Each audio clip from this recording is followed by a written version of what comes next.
అదే అనిపిస్తుంది. ఎందుకంటే దానికి చాలా టైం పడుతుంది.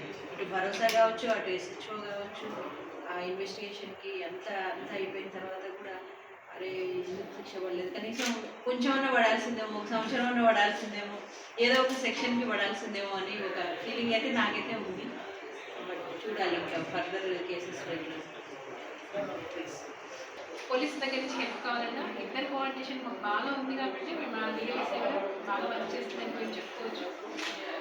ప్లస్ ఇంకొకటి ఏంటంటే ఈ భరోసా సెంటర్లో నేను ఇదివరకు రంగారెడ్డిలో ఉన్నప్పుడు హైదరాబాద్ భరోసాకి వెళ్ళాను.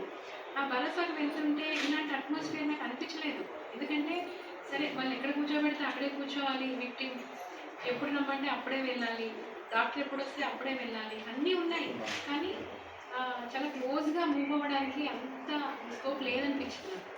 తర్వాత ఇక్కడికి వచ్చినప్పుడు సరే మనం చిన్న యూనిట్ అయినా వచ్చేవాళ్ళు తక్కువ, మనం రిసీవ్ చేసుకునే వాళ్ళం ఎక్కువైపోయారు. కాబట్టి వాళ్ళు సక్సెస్ఫుల్గా అన్నీ చేసుకున్న తర్వాత బయటకు వెళ్తున్నారు. ప్లస్ సేమ్ టైం ఇక్కడ చైల్డ్ లైన్ నుంచి కానీ ఇంకా డిస్ట్రిక్ట్ అడ్మినిస్ట్రేషన్ ఏ డిపార్ట్మెంట్ అయినా ఆ విక్టిమ్కి అనేది హెల్ప్ అందుతుంది. ఇక్కడ మీరు చేస్తున్నారు, వాళ్ళు చూస్తున్నారు.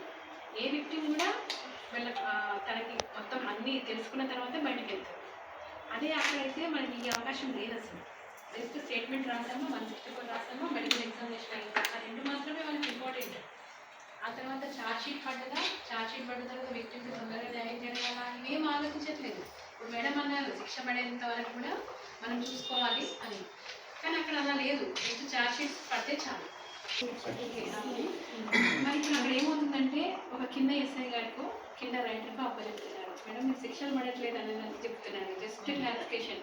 ఫస్ట్ ఇన్వెస్టిగేషన్ స్టార్ట్ అయ్యేది ఇక్కడ మనకి 161. 161లో విక్టిమ్ ఏదైతే చెప్పిందో అది యాజ్ ఇట్ ఈజ్గా రాస్తే ఇప్పటికీ సక్సెస్ అవుతుంది కేసు.